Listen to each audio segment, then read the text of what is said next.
ఓ చిన్న రెన్యువల్ కోసం ఇంత సమయం తీసుకున్నారు. 3 ప్రభుత్వాలు ట్రిపుల్ ఇంజిన్ సర్కారు భాగమైన దాంట్లో జనసేన, బీజేపీ, తెలుగుదేశం ప్రభుత్వానికి దాదాపు 10 నెలలు పట్టింది. ఇప్పటికైనా శుభం కార్డు వేసినందుకు ప్రత్యేకించి కేంద్ర ప్రభుత్వానికి నేను కృతజ్ఞతలు తెలియజేస్తున్నాను. ఇది నేను 16వ తేదీన కలిసిన ఫోటో అమిత్ షా గారిని. 16వ తేదీన నేను వ్యక్తిగతంగా వారిని కలిసి రిక్వెస్ట్ చేయడం జరిగింది. నేను వారికి చెప్పిన మాట కూడా ఏంటంటే పేదల కోసం ఆ సంస్థ ఎంతగానో పనిచేస్తుంది. ప్రభుత్వాలు ఎన్ని ఉన్నా కానీ కూడా ఆర్డిటి సంస్థను మూత వేసి దానికి తగ్గట్టుగా దానికి సమాన స్థాయిలో మనం పనిచేయలేము, మనం ఇవ్వలేము. నేను గవర్నమెంట్లో కూడా పనిచేసిన పరిస్థితి ఉంది. ఆర్డిటి ఇచ్చిన తర్వాత మీరు ఏదైనా చేయండి, కానీ ఆర్డిటి ఇవ్వకుండా ఏం చేసినా కూడా అది తక్కువే అవుతుందని తెలియజేశాను. వారు దానికి స్పందించి ప్రభుత్వాలు అందరూ కూడా ఎవరైతే చేసి ఉంటారో వాళ్ళకందరికీ కూడా కృతజ్ఞతలు తెలియజేయాలా.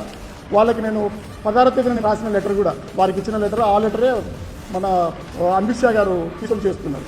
ఇది కాకుండా నాతో పాటు ఆ రోజు 16వ తేదీనే పార్లమెంట్లో మా ఎంపీలందరూ కూడా, అప్పుడు అందుబాటులో ఉన్న ఎంపీలందరూ కూడా, రాజ్యసభ మెంబర్లు, ముఖ్యంగా మా పార్లమెంటరీ పార్టీ అధ్యక్షుడు వైవి సుబ్బారెడ్డి గారు, మిగిలిన మెంబర్లు అయోధ్య రామరెడ్డి గారు, అలాగే మేడా రఘునాథ్ రెడ్డి గారు, లోక్సభ సభ్యులు ఎవరైతే ఉన్నారో గురుమూర్తి గారు, తనుజ గారు, నేను 6 మందిని కూడా పోస్ట్ కార్డులకు నేరుగా అక్కడ అడ్రస్ చేసినట్టు చూపడం జరిగింది. మేము 1,00,000 కార్డుల ఉద్యమించిన విషయాన్ని నేను అమిత్ షా దృష్టికి, గౌరవనీయులు అమిత్ షా దృష్టి గారికి తీసుకెళ్లడం జరిగింది. ఏమైతే శుభ కార్డు పడింది, నేను సంతోషాన్ని వ్యక్తం చేస్తున్నాను.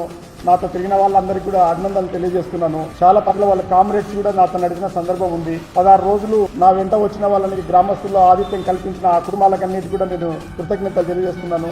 అలాగే మధ్యాహ్నం పూట వచ్చిన వాళ్ళకి భోజనాలు ఏర్పాటు చేస్తున్నారు. గ్రామాల్లో వచ్చిన వాళ్ళందరికీ కూడా నేను కృతజ్ఞతలు తెలియజేస్తున్నాను. ఇదొక మా పార్టీ ప్రధానమైన భాగంగా దీన్ని నిలవడం కూడా నాకు గర్వంగా ఉంది. ఇది ఒక సమిష్టి విజయం, ఒక టీం అంతా కలిసి చేయడం వల్ల వచ్చింది. కాబట్టి భవిష్యత్తులో నేను అనుకుంటున్నాను ఆర్డిటి సంస్థకు మళ్ళీ ఒక 70-100 సంవత్సరాల వరకు ఇబ్బంది జరగకూడదని మనసారా కోరుకుంటున్నాను.